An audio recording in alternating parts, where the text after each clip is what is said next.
Hello बच्चों, सभी को नमस्कार। कक्षा 11 का पहला अध्याय शुरू होने जा रहा है। इस सत्र की पहली कक्षा कक्षा 11। और बच्चों, कक्षा 11 का पहला अध्याय है जिसका नाम है समुच्चय। क्या पढ़ना हमें? समुच्चय। तो बेटा, जो समुच्चय है, जैसे गणित की अलग अलग ब्रांच होती हैं। आपने गणित की अलग अलग ब्रांच पढ़ी हैं। गणित की अलग अलग ब्रांच में आपने गणित की ब्रांच पढ़ी ज्यामिति, गणित की एक ब्रांच आपने पढ़ी त्रिकोणमिति, गणित की एक ब्रांच आपने पढ़ी क्या? बीजगणित। ऐसे ही एक अलग ही दुनिया है जिसे आप कहते हैं समुच्चय। क्लियर हो गया? समुच्चय। अब समुच्चय का मतलब क्या होता है? समुच्चय को सबसे पहले जानने के पहले आपको पढ़ना पड़ेगा समूह। बेटा, समूह को इंग्लिश में कहते हैं कलेक्शन। समूह को आप झुंड भी कह सकते हैं, बट किताब में आपको समूह ही देखने को मिलेगा। तो समूह मतलब कुछ चीज़ों का इकट्ठा होना। कोई भी चीज़ है और मान लीजिए वो चीज़ें इकट्ठा हो गई हैं तो उनको हम क्या बोलते हैं? समूह। तो यहाँ पर मैं आपके सामने दो समूह बना रहा हूँ। एक ये समूह है और एक ये समूह है। ये समूह ए है और ये समूह बी है। देखिए, इस समूह में आपके पास में क्या है? इस समूह में आपके पास में है गाय, बैल, बकरी, शेर। ये एक समूह है। दूसरा समूह जो है उसमें आपके पास में जो है, यहाँ पर आपके पास में है रवि, करण, हिमांशु और हाथी। तो दो प्रकार के आपके सामने समूह दिए गए हैं। अब बताइए, मैं कहूँगा कि इसमें से कौन सा समूह सुपरिभाषित है? तो आप अपने मन से क्या जवाब देंगे? समूह ए या समूह बी? बिल्कुल सही। समूह ए जो है बेटा वो सुपरिभाषित है, क्योंकि ये भी जानवर है, ये भी जानवर है, ये भी जानवर है और ये भी जानवर है। तो ये जानवरों का समूह है। ये जानवरों का समूह है। अब यहाँ पर देखिए, तो मैं कह सकता हूँ कि जो समूह ए है, ए जो है वो क्या है? सुपरिभाषित है। और जो समूह बी है, इसमें रवि है, करण है, हिमांशु है, मगर हाथी तो जानवर होता है। मतलब ये तीन बैठे हैं इंसान और ये बैठा हुआ है एक एनिमल। तो ये जो समूह तो बन जाएगा। आप तो रखने के लिए किसी को भी साथ में रख दो, इंसानों के साथ हाथी को रख दो समूह में, कोई दिक्कत नहीं है। मगर ये जो समूह है, समूह जो बी है बेटा, ये सुपरिभाषित नहीं है। ये सुपरिभाषित नहीं है। तो बेटा, जो सुपरिभाषित समूह होते हैं उनको हम कहते हैं समुच्चय। क्या बोलते हैं बेटा? समुच्चय। सुपरिभाषित समूह को क्या बोलते हैं? समुच्चय। और जो असुपरिभाषित होते हैं उन्हें हम समुच्चय नहीं कह सकते। ये केवल समूह तो हैं मगर ये समुच्चय नहीं है। तो ये समूह तो है मगर ये समुच्चय नहीं है। तो समूह, ऐसे समूह जो कि सुपरिभाषित होते हैं उनको हम क्या कहते हैं? समुच्चय। आइए देखते हैं। मान लीजिए आप एक बगीचा गए, गार्डन गए, बगीचे में, और बगीचे में आपने, ये बड़ा सा बगीचा है और इस बगीचे के अंदर 5000 गुलाब के फूल लगे हैं। गुलाब कितने लगे हैं बेटा? 5000। गेंदा के फूल लगे हैं बेटा 2000 और सूरजमुखी लगे हैं 10,000। सूरजमुखी कितने लगे हुए हैं? 10,000। तो याद रखिएगा कि जो सेट होता है, अब मैं लिख रहा हूं समुच्चय, तो मैं इस समुच्चय का नाम मान लीजिए मैंने दे दिया capital F, because F for flower होता है। तो flower F is equal to, बेटा ब्रैकेट लगाइए, नंबर 1 लिखिए गुलाब। अब सवाल ये है कि क्या गुलाब आप 5000 बार लिखेंगे? नो। समुच्चय का मतलब होता है गुलाब का समुच्चय। ये लग गया ब्रैकेट, मतलब इस चीज़ का समुच्चय, इस चीज़ का झुंड, इस चीज़ के जोड़े। तो वो एक भी हो सकते हैं, अनेक भी हो सकते हैं, 5000 भी हो सकते हैं, 10,000 भी हो सकते हैं। मतलब आपको गिनती से नहीं है, मतलब आपकी क्वालिटी से है। समझ गए? गुलाब के बाद क्या आएगा? गेंदा। और इसके बाद क्या आएगा? सूरजमुखी। यस। तो ये कहला गया समुच्चय। तो तीन तीन प्रकार के हैं, समझ में आ गया। तो जो समुच्चय देता है वो किसी बड़ी संख्या के लिए आपको गुणात्मक देता है। क्या देता है? गुणात्मक मान, मतलब उसके गुण के बारे से रिलेटेड होता है, समझ गए ना, ये है। अब आप यदि कहें, मैं आपसे कहूं कि आपके पास कोई सेट है ए और इसके अंदर यदि लिखा है गाय बैल, गाय और बैल, तो आप इस सेट को देख के बता सकते हैं कि वहां पे कितनी गाय रही होंगी? नो। हो सकता है एक गाय रही हो और हो सकता है 10,000 गाय रही हो, तब भी गाय ही आएगा, और बैल कितने भी होंगे क्या आएगा? बैल ही आएगा। बोलो क्लियर हुआ कि नहीं हुआ?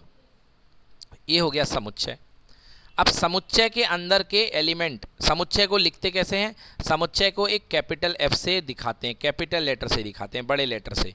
समझ में आ गया? कोई भी समुच्चय आप बनाओगे किससे दिखाओगे? कैपिटल लेटर से, है ना, जो भी होगा। जैसे आपने बनाया क्लास के स्टूडेंट का समुच्चय, तो स्टूडेंट एस बराबर, अब जो भी बच्चे होंगे यहाँ पे, मनीषा हो गई, है ना, आरती हो गई, यहाँ पे सबका नाम लिख दो, तो ये क्लास के बच्चों का समुच्चय बन जाएगा। क्लियर कि नॉट क्लियर? एक बात। अब देखो अवयव संख्या, अवयव संख्या मतलब किसी समुच्चय के अंदर कितने अवयव हैं, इस बात को हम बोलते हैं अवयव की संख्या, कि कितने अवयव हैं। यहाँ पर देखिए कितने अवयव हैं, 1 2 3, तो एन एफ, एन मतलब नंबर, इन एफ बोलो कितना आएगा? 3 आएगा। यहाँ पे एन ए कितना आएगा? 2 आएगा। और यहाँ पर एन एस, तो क्लास में मान लो लास्ट बच्चा 50वें नंबर का था, समझ गया ना, सुनीता, तो एन एस बराबर कितना आएगा? 50। क्लियर हो गया? तो ये कहलाती है अवयव संख्या। क्लियर हो गया कि नहीं क्लियर हुआ? अगर बेटा किसी सेट की अवयव संख्या निश्चित है, कुछ भी आ रही है मगर निश्चित नंबर आ रहा है, 2 4 5 6 7 8 10, तो ऐसे समुच्चय को बोलेंगे परिमित समुच्चय। क्या बोलेंगे? हाँ, तो ऐसा समुच्चय ए कहलाएगा परिमित समुच्चय। परंतु यदि मैंने आपके पास कहा कि एक समुच्चय है आपके पास, क्या? Whole number, W. डब्लू का मतलब क्या होता है बेटा? पूर्ण संख्या। डब्लू का मतलब क्या होता है? पूर्ण संख्या। अब पूर्ण संख्या में लिखता हूँ, 0 से स्टार्ट होती है, 1 2 3 डा डा डा डा डा डा डा डा। अब ये देखिए, अब मैं यहाँ पर बोलूँगा नंबर इन डब्लू। बताइए पूर्ण संख्या के समुच्चय में कितने अवयव हैं? तो पता नहीं है, ये तो चलता ही जा रहा है। मतलब आप क्या लिखेंगे? अपरिभाषित। क्या लिखेंगे? क्योंकि ये तो अवयव बहुत ज़्यादा हैं। तो ऐसे समुच्चय को बोलेंगे, ये जो समुच्चय है जिसमें डॉट डैश डैश लगा हो, ऐसे समुच्चय को बोलते हैं क्या? अपरिमित समुच्चय। क्या बोलते हैं? हाँ, तो ये समुच्चय जो होता है इसे आप अपरिमित समुच्चय कहते हैं। तो आपको मैंने एक बताया परिमित समुच्चय, आपको मैंने दूसरा बताया अपरिमित समुच्चय। बोलिए क्लियर है? परिमित समुच्चय अपरिमित समुच्चय दोनों समझ में आ गया? चलिए अब आता है समुच्चय, मैंने बता दिया। अब समुच्चय को लिखने का तरीका, समुच्चय का निरूपण, समुच्चय का निरूपण, समुच्चय को किस तरीके से लिखते हैं, समझ, ठीक है ना। समुच्चय को लिखना यानी कि समुच्चय को लिखना की लेखन विधि। बेटा समुच्चय को दो प्रकार से लिखा जा सकता है। एक विधि होती है जिसको बोलते हैं रोस्टर विधि। कौन सी विधि बेटा? रोस्टर विधि। इसे बेटा लिस्ट विधि भी बोलते हैं, लिस्ट विधि। और दूसरा होती है बेटा समूह निर्माण विधि, समूह निर्माण विधि। समझ गए? इंग्लिश में बोलते हैं सेट बिल्डर फॉर्म। कौन सा फॉर्म? Set builder form. आपको समझ में आ जाएगा। देखो अभी जैसे मैंने कहा, आपसे कहा कि कोई समुच्चय ए है या कोई समुच्चय ए है, ए बराबर वर्णमाला के स्वरों का समुच्चय। ए बराबर वर्णमाला के स्वरों का, तो आप लिखेंगे ए बराबर, पहली विधि देखिए बेटा, रोस्टर विधि में ब्रैकेट लगाओ, ब्रैकेट लगा के पहला क्या आएगा? ए ई आई ओ यू। ये हो गई पहली विधि। बोलो क्लियर है? ए ई आई ओ यू। ये कहलाएगी बेटा रोस्टर विधि, क्योंकि आपने इसमें लिस्ट में लिख दिया है तो लिस्ट को ही रोस्टर बोलते हैं, तो ये विधि कहलाती है रोस्टर विधि। क्लियर हो गया? ये आ गया वर्णमाला के स्वरों का समुच्चय। क्लियर कि नॉट क्लियर? जैसे मैंने कहा कोई समुच्चय मान लो बी है, 50 से छोटी प्राकृत संख्याओं का समुच्चय। 50 से छोटी, तो b बराबर बेटा प्राकृत संख्या पहली कहाँ शुरू होगी? 1 2 3 4 अप टू लास्ट क्या होगी? 50। समझ में आ गया? तो ये कहलाती है लिस्ट विधि, इसी को बोलते हैं रोस्टर विधि। क्या बोलते हैं? रोस्टर विधि। क्लियर कि नॉट क्लियर? अच्छा ये बताओ, यहाँ पे जो 1 है क्या इस समुच्चय b का अवयव है कि नहीं है? है। तो आप लिखते हैं, अगर किसी चीज़ का अवयव बताना हो तो आप लिखेंगे 1 अवयव है। ये जो सिंबल दिख रहा है बेटा, इसको इंग्लिश में बोलते हैं बिलोंग्स टू। क्या बोलते हैं? Belongs to. और हिंदी में इसका मतलब होता है अवयव है। अवयव है। तो 1 किसका अवयव है बेटा? सेट बी का। 2 किसका अवयव है बेटा? सेट बी का। बट मैं कहूँ 2.5 सेट बी का अवयव है, बताओ सही बात की गलत बात? तो आप क्या लगाओगे? ऐसा। इसका मतलब होता है अवयव नहीं है। अवयव नहीं है। समझ में आया? इसका मतलब होता है अवयव नहीं है। तो एक बात तो मैंने बताई अवयव है, और दूसरी बात मैंने बताई अवयव नहीं है। ठीक है ना? क्लियर है कि नहीं है? हाँ, तो 2 चीज़ मैंने बता दी आपको। अब मैं एक बात ये बताने वाला था आपको, सेट लिखने का तरीका रोस्टर विधि तो आपने देख ली। अब अगली है समूह निर्माण विधि। तो समूह निर्माण विधि इसी स्कूल के एग्जाम्पल को लेके देख लेते हैं। मान लो ये स्कूल है और स्कूल के कुछ बच्चे मैं लिख रहा हूँ। चलिए स्कूल के कुछ बच्चों के नाम बोल दीजिए। पहला नाम मैं मनीषा का ले लेता हूँ, मुझे याद है। दूसरा नाम तनु का ले लिया। और बोलो। नम्रता, शिल्पा। और बोलो स्कूल के बच्चे। याची, पूजा। ठीक है, क्षमा। मान लीजिए क्लास में इतने ही बच्चे थे बस, क्योंकि मैं 50 बच्चे तो लिख नहीं सकता हूँ। मान लीजिए हमारी क्लास इतने की थी, और अब मुझे इसे किस फॉर्म में लिखना? समूह निर्माण में।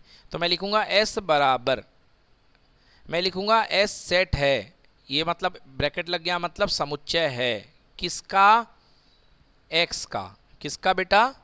X। मतलब मैंने इन सब बच्चों की जगह मैंने एक नाम दे दिया, माना बच्चे का नाम X है, तो X का मान ये भी हो सकता है, X तनु भी हो सकती है, X नम्रता भी हो सकती है, X शिल्पा भी हो सकती है, X याची भी, पूजा भी और क्षमा भी। तो X है। ये होता है बेटा, इसको बोलते हैं इंग्लिश में सच दैट, और हिंदी में इसका मतलब होता है जहां पर की। जहां पर की, बट इसे बोलते हैं सच दैट। क्या बोलते हैं? सच दैट इंग्लिश में। सो X such that X is a student of class 10। Class 10। बताइए समझ में आ रहा है कि नहीं आ रहा है? मतलब हिंदी में लिखना था मुझे, X है, X कक्षा 10वीं की छात्रा है। अब मुझे बताइए कि मेरे इस चीज का मतलब और इस चीज का मतलब एक ही है कि अलग अलग है? एक ही है। बस मैंने इसमें जानकारी को पूरा नहीं दिखाया, जानकारी को मैंने इसमें कथन के रूप में लिख दिया। तो जब भी आप जानकारी को कथन के रूप में लिखते हैं तो वो कहलाता है समूह निर्माण विधि। क्या कहलाता है? निर्माण विधि। एक और एग्जाम्पल देख लो, क्लियर हो जाएगा। एग्जाम्पल आपको मैंने दिया एक सेट n, या b ले लो। b बराबर 1 2 3 4 5 ड 50। अब मैं लिखूंगा b बराबर, देखो समूह निर्माण, b बराबर है कोई नंबर x जहां पर कि x जो है 50 या 50 से छोटी प्राकृत संख्या है। कौन सी संख्या? बोलिए हाँ या ना। बात तो यही हुई ना, x जो है 50 से छोटी क्या है? प्राकृत संख्या। अरे 50 या 50 से छोटी, तो 50 हो गई, 50 से छोटी अगली क्या आएगी? 49, और लास्ट संख्या क्या आएगी? 1, क्योंकि प्राकृत संख्या 1 से शुरू होती है। बोलो हाँ या ना। अगला इसी को मैं लिख सकता हूँ b बराबर x सच दैट x जो है x 1 तथा 1 से 50 तक की प्राकृत संख्या है। बोलो हाँ या ना। यही मतलब हुआ कि नहीं हुआ? क्लियर कि नॉट क्लियर? एक और लिख सकता हूं, जितना तरीके से आए उतने तरीके से जान लो। x b जो है अवयव x का समुच्चय है, जहां x का मान शुरुआत कहां से हो रहा? 1 से, और अंत कहां पे हो रहा? 50 पे। ये देखो इक्वल लगा है, मतलब 1 के बराबर और उससे बड़ा, और 50 के बराबर और उससे छोटा। अरे बेटा x की तरफ चोंच बंद हो रही, मतलब छोटा, मतलब 1 से लेके 50 तक। बोलो हाँ या ना। और कौन सा number? x belongs to natural number, प्राकृत संख्या। क्योंकि अगर प्राकृत नहीं लिखोगे तो 1 के बाद में 2 आएगा और बीच में 1.5 भी आएगा, तो मैथ्स उसको भी समझ लेगी। बट अगर आप प्राकृत लिख दोगे तो समझ में आ जाएगा मैथ्स को कि 1 के बाद सीधे किस में जंप करना है? 2 में, क्योंकि पहली प्राकृत संख्या 1 है, दूसरी प्राकृत संख्या 2 है। बोलो क्लियर हुआ कि नहीं हुआ? तो ये आपका कहला गया समूह निर्माण विधि। क्या कहला गया? कोई दिक्कत? चलिए तो अब आते हैं, अब क्वेश्चन करते हैं एक्सरसाइज के। ये देखिए आपकी एक्सरसाइज है, थोड़ा सा ब्लर है, काम चलाइए। ये देखिए क्या कह रहा है, निम्नलिखित में से कौन सा समुच्चय है? अपने उत्तर का औचित्य बताइए। पहला कह रहा है जे अक्षर से प्रारंभ होने वाले सभी महीनों का संग्रह। भाई जे से प्रारंभ होने वाले सभी महीनों का संग्रह, तो मैं मान लेता हूँ मंथ सेट मान लिया m। अब जे से प्रारंभ होने वाला बोलो पहला कौन सा है? जून होता है, जनवरी भी होता है, जनवरी जून जुलाई, और कोई है? नहीं है, और कोई नहीं है। तो बताइए क्या इसमें कोई रूल को तोड़ रहा है? नहीं तोड़ रहा है। तो ये बताइए ये जो समूह है समुच्चय कहलाएगा कि नहीं कहलाएगा? हाँ ये समुच्चय है, ये समुच्चय है, बिल्कुल सही। अगला सवाल, भारत के 10 सबसे अधिक प्रतिभाशाली लेखक। अब एक बच्चे ने कहा, लेखक को राइटर बोलते तो मैं डब्लू कहूँगा, तो एक बच्चे के लिए नज़र में प्रतिभाशाली लेखक अलग अलग होंगे 10 ठो, समझ गए? दूसरा बच्चा कहेगा नहीं नहीं मेरे ये नहीं है, मेरे अलग अलग हैं। तीसरा बच्चा कहेगा मेरे अलग अलग हैं। मतलब यहाँ पर मतभेद है, बोलिए हाँ है ना। और जहाँ मतभेद होता है वो समूह तो होता है मगर समुच्चय, हाँ तो ये समुच्चय नहीं है। समझ में आ गया? एक ने कहा वर्ल्ड के सबसे खतरनाक डेंजरस एनिमल, तो किसी को सांप से डर लगता है, किसी को सांप से डर नहीं लगता। जो अच्छे प्रोफेशनल होते हैं वो उसको पकड़ के उठा के फेंक देते हैं। तो ऐसे ही खतरनाक एनिमल सबके लिए अलग अलग हैं। समझ में आ गया? तो खतरनाक एनिमल का समुच्चय जो होगा वो नहीं होगा। अगला देखिए, विश्व के सर्वश्रेष्ठ 11 बल्लेबाज। अब भैया 11 बल्लेबाज सबकी नज़र में क्या है? अलग अलग हैं। बोलिए हाँ है ना। अगर मैं कहूँगा कि 1 से लेके 5 तक के प्राकृत संख्या, तो 1 2 3 4 5 ये पूरे वर्ल्ड के लिए यही है। बोलो है कि नहीं है? बट 5 सर्वश्रेष्ठ बल्लेबाज हर की नज़र में क्या होंगे? अलग अलग, इसलिए ये समुच्चय नहीं है, मगर ये समुच्चय है। समझ में आ गया? तो आपने देखा कि कुछ समूह समुच्चय हैं और कुछ समूह समुच्चय नहीं है। कोई दिक्कत? कोई दिक्कत? तो चलिए आगे बढ़ते हैं, अब प्रश्नावली करते हैं। देखिए बच्चों हम देखते हैं डाउट क्वेश्चन नंबर तीसरे का पहला कह रहा ए बराबर समुच्चय है x का सच दैट x एक पूर्णांक है और x की वैल्यू जो है -3 से लेके 7 के बीच में। तो क्वेश्चन लिख लेता हूं। देखिए क्या है क्वेश्चन में। क्वेश्चन कहा गया है तीसरे का पहला, a बराबर x सच दैट x एक पूर्णांक है। x क्या है? एक, और x का जो मान है -3 से लेके 7 के बीच में है। बोलिए यही दिया है ना?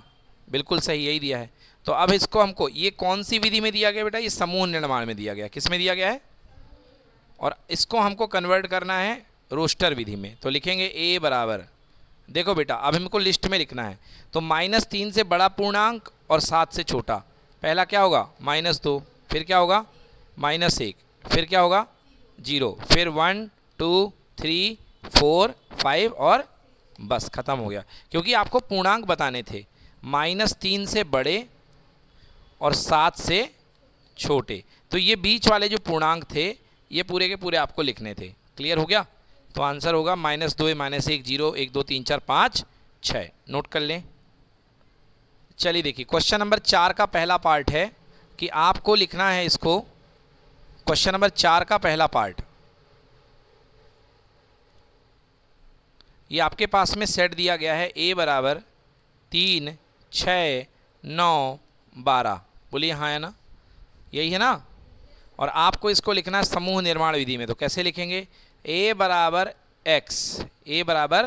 x, जहां पर कि x जो है x 3 के प्रथम 4 गुणज है। बताइए हाँ या ना।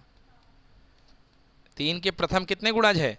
4, क्योंकि 3 का पहला गुणज 3 एक कम 3, 3 का दूसरा गुणज 3 गुणे 2 कितना 6, फिर 3 तियां और 3 चौके 12। तो ये प्रथम 4 गुणज है कि नहीं है?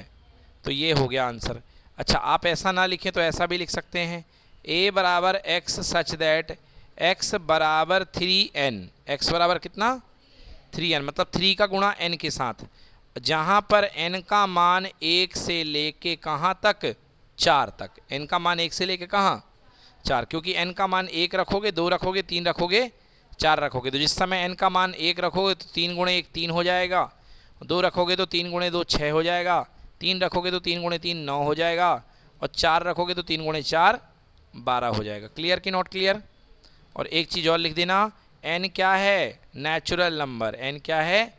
नेचुरल यानी कि प्राकृत संख्या। नेचुरल यानी कि, क्योंकि आप n का मान क्या ले रहे हो 1 2 3 और 4, ये सब कौन सी संख्याएं हैं? प्राकृत संख्या। कौन सी संख्या है? क्लियर हुआ कि नहीं हुआ?